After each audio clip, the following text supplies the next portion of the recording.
સુરત શહેરમાં કન્યા શિક્ષણને પ્રોત્સાહન આપવા માટે શરૂ કરાયેલ હીરાબાનો ખંકાર અભિયાન હવે એક જાહેર ચળવળમાં પરિવર્તિત થયું છે. કેન્દ્રીય મંત્રી સી આર પાટીલના જન્મદિવસ નિમિત્તે ઉદ્યોગપતિ પિયુષ દેસાઈએ સુરત ઇન્ડોર સ્ટેડિયમમાં જાહેરાત કરી તેઓ 9,900 છોકરીઓને મદદ કરશે. કેન્દ્રીય જળ ઉર્જા મંત્રી સી આર પાટીલના જન્મદિવસ નિમિત્તે દરેક છોકરીને ₹7,500ની શૈક્ષણિક સહાય મળી. પિયુષ દેસાઈએ કહ્યું, તેઓ માતા પિતા વિનાની છોકરીઓને મદદ કરે છે. તેઓ તેમના ખાતામાં ₹7,500 જમા કરે છે. તેમણે શેર કર્યું કે પીએમ મોદીના જન્મદિવસ પર તેમણે 21,000 છોકરીઓને શાળા ફીમાં મદદ કરવાનું વચન આપ્યું હતું. કેન્દ્રીય મંત્રી સી આર પાટીલના જન્મદિવસ પર તેમણે આશરે 1,25,000 પુસ્તકો છાપી જળ સંરક્ષણ અભિયાન શરૂ કર્યું. તેમણે કહ્યું, દીકરીના શિક્ષણથી તેના પિતા અને સાસરિયા બંને પરિવારોને ફાયદો થાય છે. હીરાબા ખમકાર નામનો અર્થ હીરાબાનો હીરો થાય છે. મોદી દેશ અને દુનિયાભરમાં પોતાનું નામ પ્રખ્યાત કરી રહ્યા છે.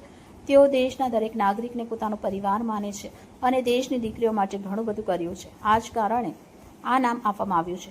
હીરાબાના નામે 21,000 દીકરીઓને મદદ કરવામાં આવી રહી છે.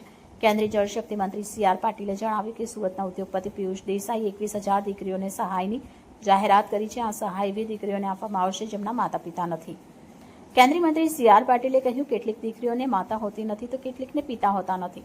અમે એવી દીકરીઓને શિક્ષણ માટે ₹7,500 આપવાનું વચન આપ્યું હતું. અમે વડાપ્રધાન નરેન્દ્ર મોદીની માતાના નામે હીરાબા ખમકાર સંસ્થા પણ બનાવી અને 21,000 દીકરીઓને ₹7,500નો ચેક આપવાનું વચન આપ્યું હતું. તેમના જન્મદિવસ નિમિત્તે અમે એક કાર્યક્રમનું આયોજન કર્યું અને કુલ 9,900 દીકરીઓને ચેક અર્પણ કર્યા. તેમના શિક્ષણ માટે ₹7.5 કરોડ દાન કરવામાં આવ્યું છે. દેશમાં પહેલીવાર છે જ્યારે કોઈ એક વ્યક્તિએ તેમના શિક્ષણ માટે આટલી મોટી રકમનું દાન કર્યું હોય. ત્યારે પિયુષ દેસાઈનું હૃદયપૂર્વક અભિનંદન આપ્યા હતા. જી સર, આપણું નામ આજે કઈ પ્રકારનું શું કાર્ય?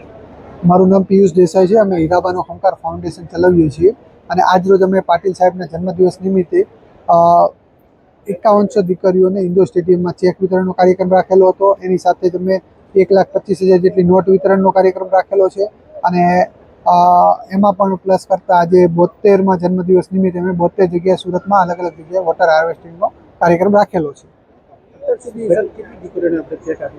અત્યાર સુધીમાં અમે 4,800 દીકરીઓને ચેક વિતરણ કરી ચૂક્યા છે અને આજે 5100 એટલે અમે 9,900 જેટલી દીકરીઓને અમારી મદદ પહોંચી ચૂકી છે.